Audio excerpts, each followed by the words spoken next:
بسم اللہ الرحمن الرحیم نحمدہ و نصلیہ الکریم اما بعد اعوذ باللہ من الشیطان الرجیم بسم اللہ الرحمن الرحیم لا حول ولا قوة الا باللہ حسبنا اللہ ونعم الوکیل۔ میرے بھائیو، آج ہمارا سب سے پہلا پوڈ کاسٹ ہے اور میں امید کرتا ہوں کہ اللہ پاک ہمیں سچی اور اچھی بات کرنے کی توفیق عطا فرمائے اور ہمارے سے وہ کام کرنے کی توفیق عطا فرمائے جس سے آپ لوگوں تک اچھا پیغام پہنچے، دین کے لحاظ سے بھی اور دنیاوی لحاظ سے بھی۔ سب سے پہلے آج ہم بات کرنا چاہیں گے آج کل کے دور کی ڈیموکریسی کی اور اسلامک ڈیموکریسی کی، کہ آج کے قانون، آج کے صدارتی نظام، آج کے ڈیموکریسی کیا کہتی ہے اور اسلامک وقت کیا کہتا تھا، اور اس وقت سے پہلے بادشاہت کیا کہتی تھی، خلافت کیا کہتی تھی اور ملوکیت کیا کہتی تھی۔ تو ہمارے ساتھ بات کریں گے معیز بھائی۔ السلام علیکم معیز بھائی، کیا حال ہے آپ کا؟ شکر الحمدللہ۔ سب سے پہلے آپ مجھے بتائیے کہ اگر آج کی ہم ڈیموکریسی کی بات کریں تو آج کی ڈیموکریسی میں کیا ڈفرنس ہے اسلام کی روح سے؟ کتنا ہم اس اسلام کے ساتھ چلتے ہیں اور کتنا ہم اس سے باہر ہیں؟ وکی بھائی، ہمیں سب سے پہلے جانا پڑے گا بہت پیچھے، تو ہم نے ڈیموکریسی اٹھائی ہی اسلام سے ہے۔ اگر آپ بہت پیچھے چلے جائیں تو آپ کو بادشاہت ہی بادشاہت نظر آتی ہے، جو رومن امپائر ہو، پرشین امپائر ہو، بازنطین امپائر ہو، جو بھی بازنطین امپائر ہو، جو بھی امپائر ہو، ہمیں نظر آتی بادشاہت ہے۔ اور بادشاہت میں رول آف لا نہیں ہوتا، ڈیموکریسی میں رول آف لا ہوتی ہے۔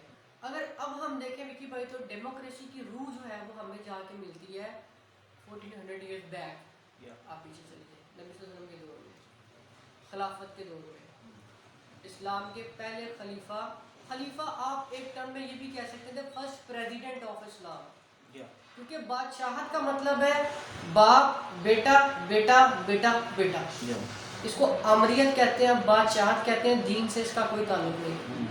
آپ کی دین کی بنیاد، دین شروع ہی ڈیموکریسی سے ہوا تھا، سیاست سے ہوا تھا۔ یہ شاید کچھ لوگ ہم سے ایگری نہ کریں لیکن ہم پوائنٹ ٹو پوائنٹ بات کریں گے۔ اچھا، تو معیز بھائی مجھے بتائیے فریڈم آف سپیچ کے بارے میں آپ کیا کہیں گے، کہ آیا عام انسان کو فریڈم آف سپیچ دینی جانی چاہیے اسلام کے مطابق، اور پاکستان میں اس کا کیا رد عمل ہے؟ سر، فریڈم آف سپیچ جو ہے وہی ڈیموکریسی کا حسن ہے۔ آپ کی ڈیموکریسی کا حسن ہی فریڈم آف سپیچ ہے یار۔ آپ کے دل میں ایک سوال ہے، آپ سوال نہیں کریں گے تو آپ کو جواب کیسے ملے گا؟ آپ اپنا مائنڈ سیٹ خود بنا لیں گے۔ تو آپ مجھے بتائیں آج کے دور میں There is no freedom of speech۔ Pakistan ایک مسلم ملک ہے، پاکستان کا مطلب ہے لا الہ الا اللہ، ٹھیک ہے، ایک مسلم سٹیٹ ہے، اور فریڈم آف سپیچ میں آج کل دیکھ رہا ہوں کہ کافر ملکوں میں زیادہ ہے as compare to Muslim countries.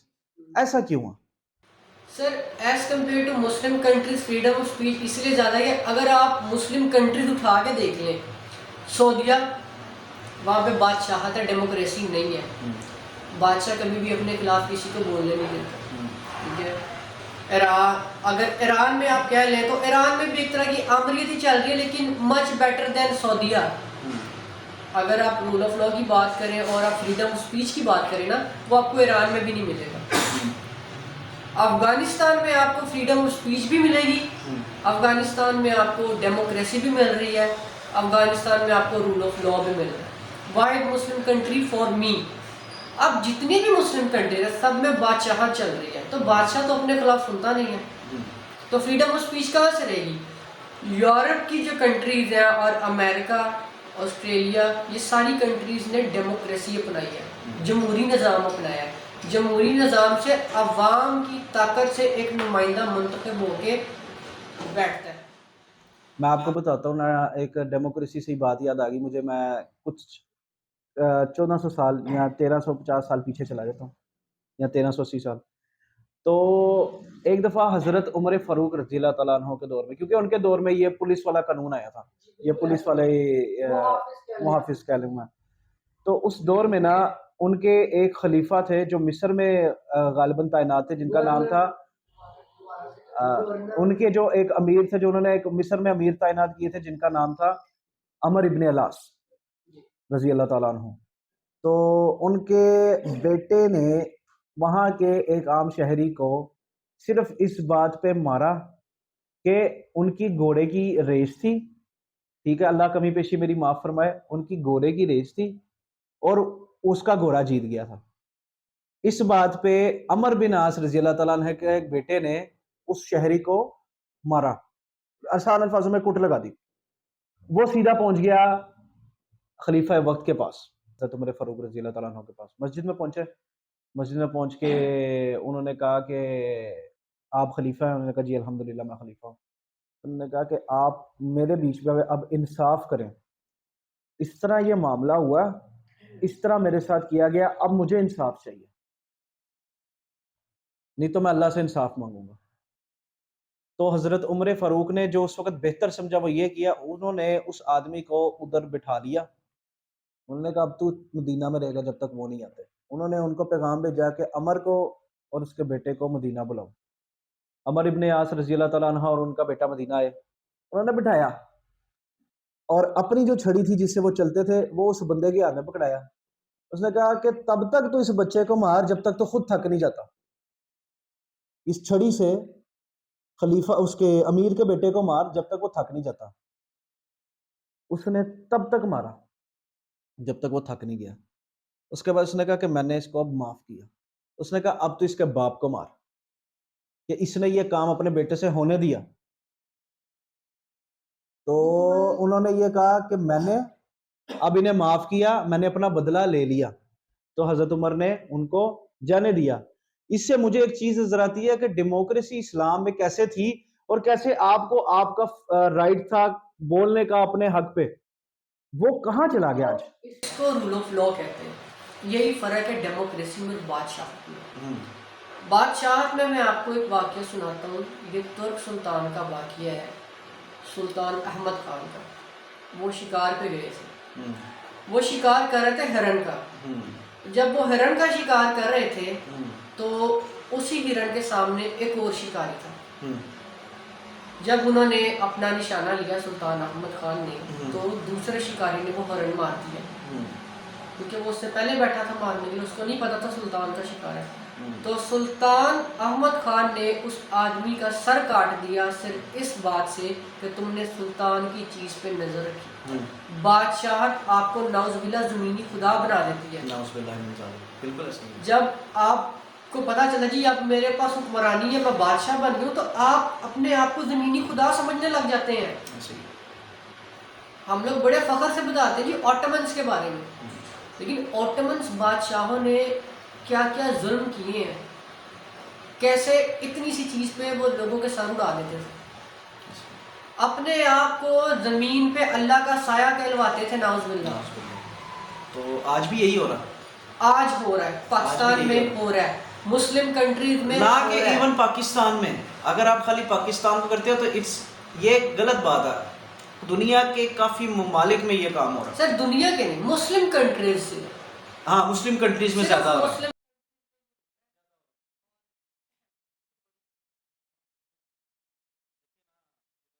میں پھر وہ چھوٹی سی بات کروں گا، نہیں تو ٹاپک کسی اور طرف چل پڑے گا، کہ امام مہدی علیہ السلام نے بھی آنا. تو مسلمانوں پہ ظلم کی انتہا ہوگی تو آنا نہ ہونا. تو قیامت کی نشانیاں جو نبی علیہ السلام نے ہمیں بتائی ہیں کافی حد تک پوری ہو چکی ہیں. اب جہاں پہ رہتی ہے بات فریڈم آف ایکسپریشن کی، یا خلافیت اور ملوکیت کی، یا صدارتی نظام کی اور ڈیموکریسی کی، اور کیا لیں ڈکٹیٹرشپ کی، تو نبی علیہ السلام تو اللہ تعالیٰ کے نبی تھے نا. اللہ تعالیٰ کے جو احکامات تھے انہوں نے وہ مکمل کیے، اور وہ اپنی زندگی میں دوسرے خلیفہ کو منتخب نہیں تھے کر سکتے، کیونکہ وہ پھر نبی ہوتا.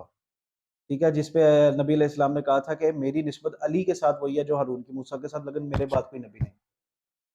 اللہ تعالیٰ نے فضیلت دی آپ نبی علیہ السلام کے بعد حضرت ابو بکر کو. حضرت ابو بکر نے اپنی خلافت کاٹی، اس کے بعد اپنی زندگی میں انہوں نے اپنی اولاد کو خلیفہ منتخب نہیں کیا.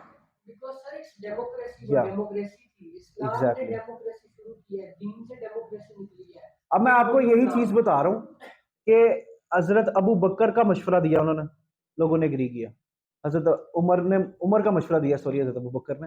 حضرت عمر آگے 10 سال کاٹے حضرت عمر نے اپنی خلافت کے، اور وہ قتل ہو گئے. تو جب ان کا قتل ہوا تو کچھ دیر زندہ رہے، تو لوگوں نے کہا کہ آپ اپنی اولاد کو خلیفہ منتخب کر دیں. تو انہوں نے کہا کہ عمر کو اور عمر کے گھر والوں کو ادھر سے دور ہی رکھو تو بہتر ہے. اپنی قبر کی ڈیمانڈ کی نبی علیہ السلام کے ساتھ، اور 6 رکنی کمیٹی بنائی جو آپ صلی اللہ علیہ وسلم کے سب سے قریبی اصحاب تھے، اور اس دنیا سے چلے گئے.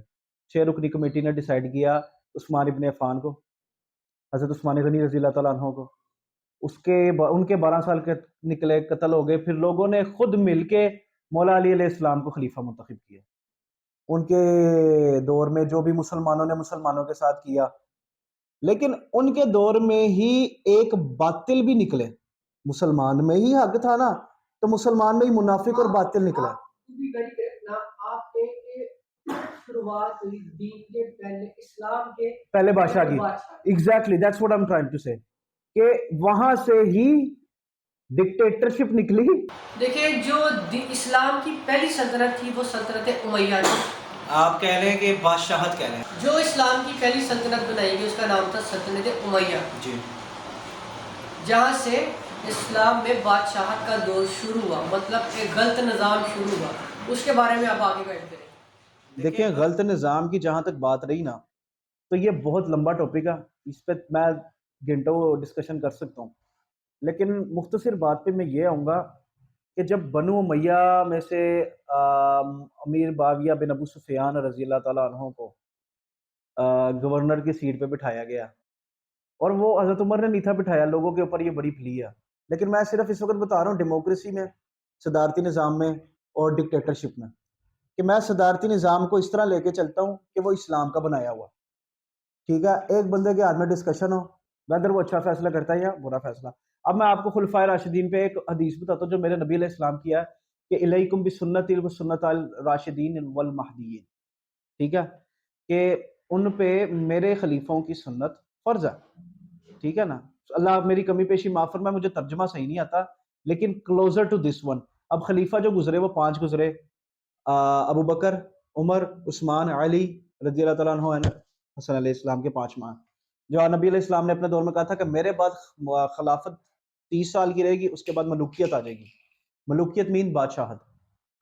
30 سال حضرت عمر کے 5 ماہ کے بعد کمپلیٹ کر دیے گئے، اور اس کے بعد جو سب سے پہلا اسلام میں بادشاہ تھا وہ حضرت معاویہ بن ابو سفیان، اور اس کے بعد ان کی اولاد جو تھی یزید پلید. سب جانتے ہیں کہ اس نے کیا کیا اور اس کو اس کا کیا پھل ملا.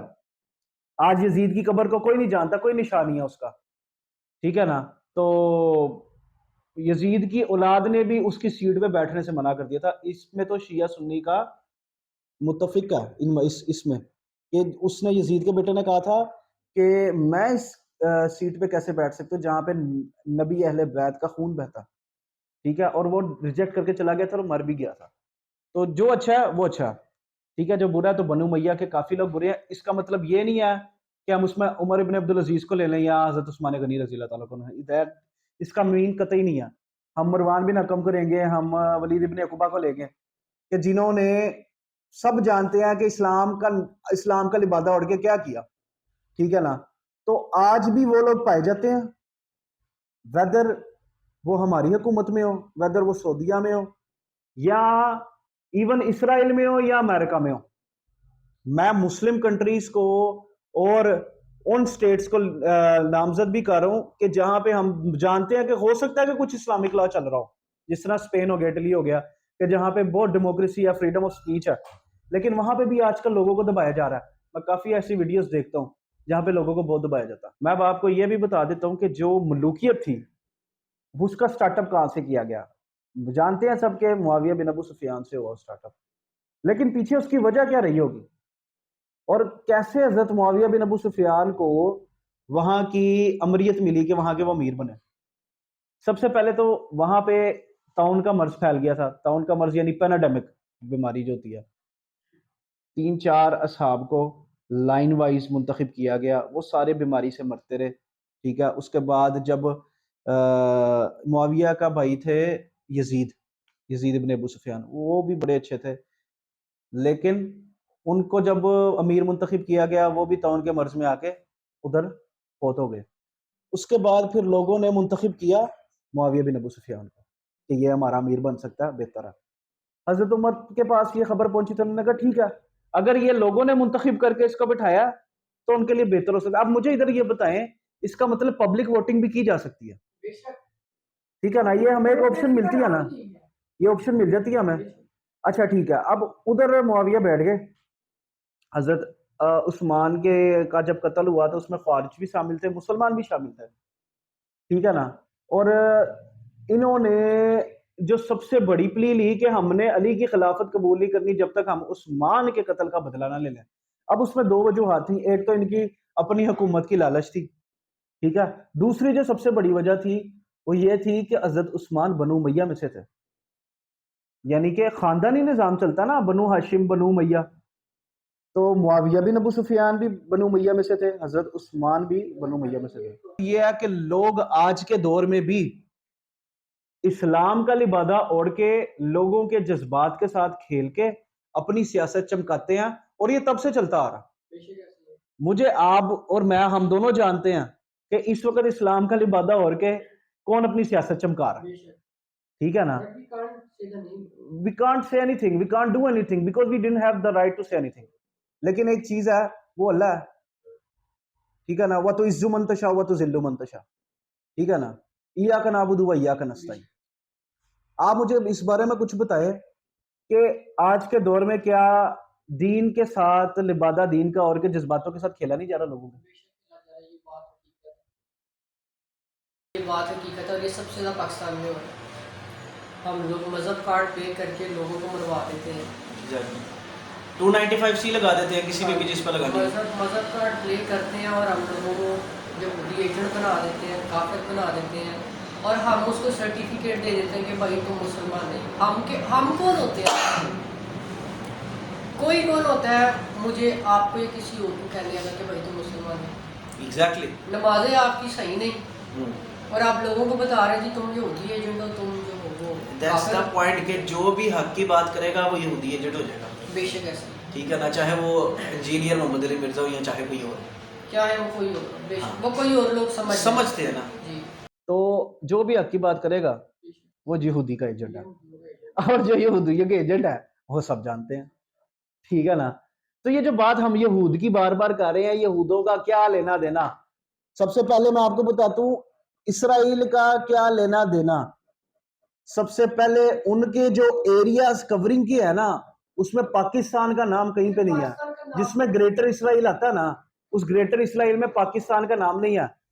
تو یہاں پہ یہودیوں کا جو لینا دینا ہے نا، میں آپ کو بتاتا ہوں. IMF. نہیں سر، میں اس بات سے آپ کی ایگری نہیں کرتا. سر ایگری کرنا پڑے گا. سر میں اپنا پوائنٹ آف ویو رکھ سکتا ہوں اس بارے میں. ہاں جی. Sir for my point of view آپ کہہ رہے ہیں کہ اسرائیل کا پاکستان سے IMF کا لینا دینا. سر نہیں، آپ یاد کریں کہ پاکستان ایک نیوکلیر اسٹیٹ کنٹری ہے، واحد اسلامک کنٹری ہے، اور ہمارے یہاں کے سیاستدان کٹ پتلیاں ہیں. اسرائیل پاکستان میں مداخلت کرتا ہے، آپ کی سیاست کے اندر مداخلت کرتا ہے، پاور پالیٹکس کرتا ہے، آپس میں لوگوں کو لڑواتا ہے تاکہ ہم فلسطین اور اسرائیل کے مسئلے سے ہٹ جائیں اور اس مسئلے میں لڑتے رہیں. میں آپ کی بات کو ٹوک رہا ہوں ادھر، آپ سے میں نا کلین سویپ بات کرتا ہوں. اگر آج IMF کا قرضہ پاکستان پہ نہ ہو اور پریشر نہ ہو تو کیا پاکستان کی حکومت آج بھی اسرائیلیوں فلسطینیوں کے لیے سٹینڈ لے لے گی؟ سر میری بات سنیں، مجھے اس کا جواب چاہیے نا. میرے پاس جواب ہے، میری پہلی بات سنیں. اس وقت ہمارے ملک میں ماحول بنایا کیا گیا پہلے وہ سمجھیں. آپ بتائیں، آپ باہر نکلتے ہیں، کسی کو دیکھا فلسطین کی بات کرتے ہوئے؟ دیکھا تو کافی لوگوں کو ایسا، لیکن کھل کے نہیں بات کر پاتے. کسی پولیٹیشین کو دیکھا؟ آپ باہر جائیں، آج کل لوگ سب سے زیادہ بات کیا کر رہے ہیں؟ Exactly, you are right.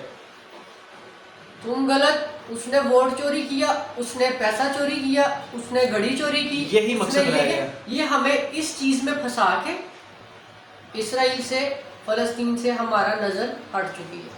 اب آپ نے کہنا کہ موئز بھائی لیکن کچھ غیرت مند لوگ ہیں پاکستان کے لوگ جو اسرائیل کے لیے پروٹیسٹ کرنے کے لیے نکلتے بھی ہیں. پھر میں اس کو یاد پروٹیسٹ کرنے دیا جاتا ہے. لیکن موئز بھائی کچھ غیرت مند لوگ بھی ہیں یہاں پہ جو اپنے حق کے لیے آواز اٹھاتے ہیں، دوسروں کے حق کے لیے آواز اٹھاتے ہیں، سیلف لیس ایکٹ کرتے ہیں، لیکن ان کی آواز دبا دی جاتی ہے. تو یہ بادشاہت میں ہی ہوتا ہے، ڈیموکریسی میں تو یہ نہیں ہوتا.